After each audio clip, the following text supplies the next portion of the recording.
মেয়ে আবদার করেছে আর মা হয়ে সেই আবদারটা রাখবো না, এটা কখনো হয় বলেন তো? ফ্রিজে তেমন কোনো মুরগির মাংস ছিল না, মেয়েকে চিকেন ফ্রাই বানিয়ে দেবো। তারপরও এক টুকরো মাংস দিয়ে কিভাবে চিকেন ফ্রাই বানালাম সেই রেসিপিটাই শেয়ার করবো। আসসালামু আলাইকুম আমার কলিজার ভাই বোনেরা, তোমরা সবাই কেমন আছো? আল্লাহর রহমতে আমি অনেক ভালো আছি। আবারও চলে আসলাম ও ব্লগের নতুন একটা ভিডিওতে, নতুন একটা রেসিপির সাথে। মায়েরা বোধহয় হয় এমনই হয়, সাধ্যের বাইরে গিয়েও সন্তানের ইচ্ছা পূরণের চেষ্টা। যাই হোক, ফ্রিজে এই পাখনাগুলো ছিল, কয়েকটাই আমি গুছিয়ে রেখেছিলাম, এগুলো এক কোণায় পড়েছিল, সেইগুলো দিয়ে আজকে মেয়েকে চিকেন ফ্রাই বানিয়ে দেব।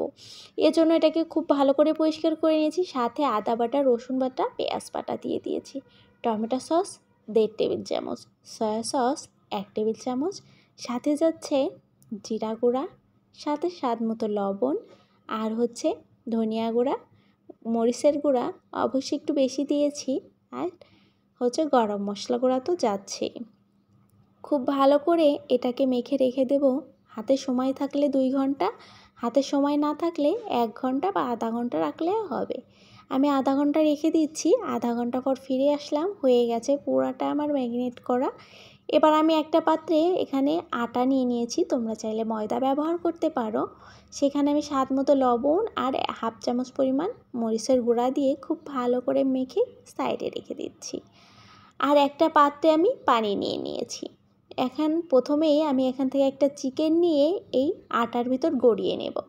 আটার ভিতর খুব ভালো করে যখন গড়ানো হয়ে যাবে, এ পর্যায়ে আমি ওই যে সাইডে একটা পাত্রে পানি নিয়েছি, পানির ভিতর দিয়ে আবারও এটার ভিতর গড়িয়ে নেব। নিয়ে আবারও কিন্তু আমি পানির ভিতর দিয়ে আবারও গড়িয়ে নেব। এভাবেই আমি 2 বার করে কোট করে নিয়েছি, সবগুলোকেই কোট করে নিয়েছি। এ পর্যায়ে আমি এটাকে গরম তেলে মিডিয়াম আঁচে মুচমুচো করে ভেজে নেব। আর এটা যে কি মজা করে আমার মেয়েটা খেয়েছে, যেটা বলার বাহির। ও যে মজা করে খেয়েছে, এটুকুই হচ্ছে আমার প্রশান্তি। তার আবদারটা যে আমি রাখতে পেরেছি, তাতে সে মহা খুশি। তোমাদের ঘরে এরকম ফ্রিজের কোণায় যদি একটুখানিও থেকে থাকে, ঝটপট করে বানিয়ে খেয়েই দেখো না, কী যে স্বাদ, কী যে স্বাদ। যাই হোক, আমি দেখতেই পাচ্ছ উল্টে পাল্টে মিডিয়াম হিটে রেখে মুচমুচে করে ভেজে নামিয়ে নিচ্ছি। আর ভিতরটা এতটা ক্রিস্পি হয়েছে, আর ভিতরটা জুসি। এই তো হয়ে গেছে।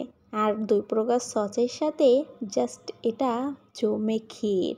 এর সাথে কিন্তু আমি নাসোসও বানিয়ে দিয়েছিলাম, মেয়ে যাতে রেস্টুরেন্ট ফিল পায় সেজন্য।